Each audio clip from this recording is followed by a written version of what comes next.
What's going on, guys? Welcome back to a new YouTube video. And as you can hear from my voice, I have been sick.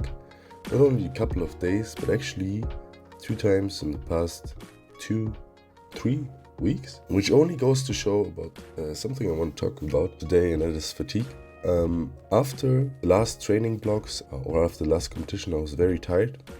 Not only in the last few weeks of prep block are you then fatigued, and then you do your competition and then suddenly everything is over. Really, it is the exact opposite, to be honest, or at least it is for me normally.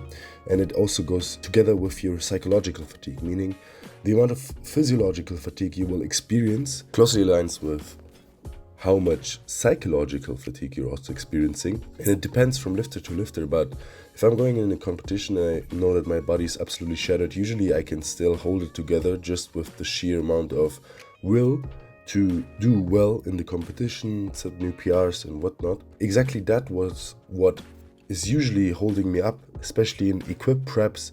The psychological fatigue will get even higher than if you would do a raw prep. From my experience, the fatigue will get higher due to the fact that you will usually have to consistently move weights week by week that you would not be moving if you would be doing a raw comp. And that doesn't only have to do with the equipment helping you lift more, but you really need more weight, for example, to get down in a squat suit.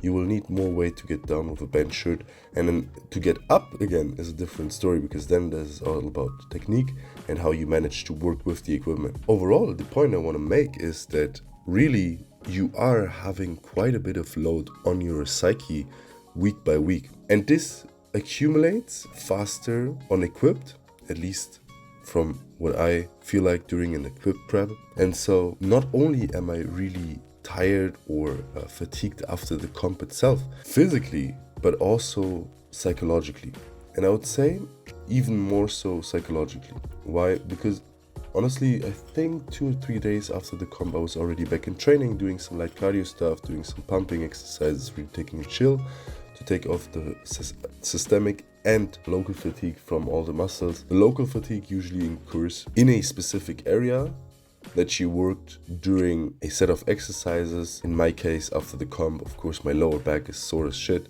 because all squats were grinders. That really pushes the lower back, especially if you're a larger human being. And then also, I mean, the deadlifts were not exactly easy, although I still did sumo, so it was okay, I guess. But lower back was really sore, and I could not have done any heavy deadlifts, especially since I was training with a bodybuilder friend of mine and he had conventional deadlifts in his training plan.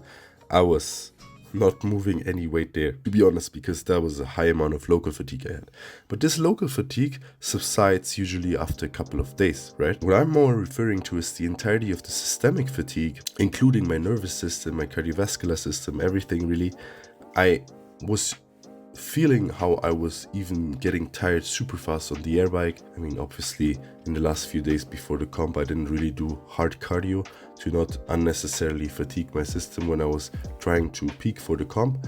But still, there was like a huge drop in performance alone on the air bike. And not only that, but as I said, the psychological fatigue was major. Contrary to local fatigue, where you would have a experience of soreness for a couple of days, systemic fatigue, especially also your psychological fatigue, doesn't subside in a couple of days. Rather, it really goes on for quite a bit of time, and it depends really how well you can recover, how your stress levels are, etc. Now, I would say the 2 weeks after comp, I did well and just like training with my bodybuilding friends and stuff. But then I had obviously knee surgery, and as you can see by now, my right knee just looks like a wobble of pudding, which is not really back in functioning like it should be, and rather functioning like a pudding joint. Not really being able to put any load there, and being tied to a freaking leg press doing 5 kilos on the right leg, and almost having to battle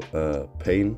And that is not muscular pain, that is just really inherently structural weakness. Anyways, what I wanted to say is that I think I never really properly get rid of the fatigue. You have new stimulus from having to walk around with crutches, for example, not having to bend your leg, I was very, very lucky, and I'm very grateful for that I didn't have too much pain. Like, I had close to no pain, but it was still uncomfortable.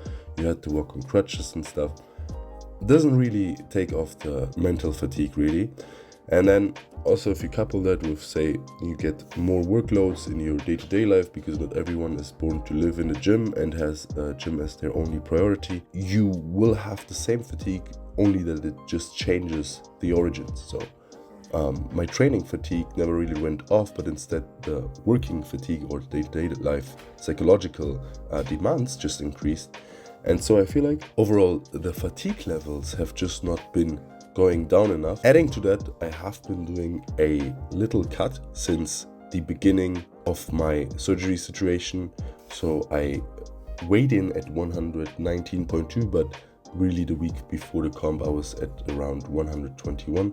So say the last 8 weeks I've lost roughly 5 to 6 kilos, of which of course some is water weight. That is obviously the case when you start eating less but also cleaner. This is the great thing about doing such mini cuts, that you will eat cleaner. The negative side is that it will once again add to the fatigue, the systemic fatigue, the overall fatigue of the body. So all I'm going to say is that I feel like, to return back to the point I made in the beginning, that I am sick right now in such a, I was want to say, consecutive manner during a very short time frame.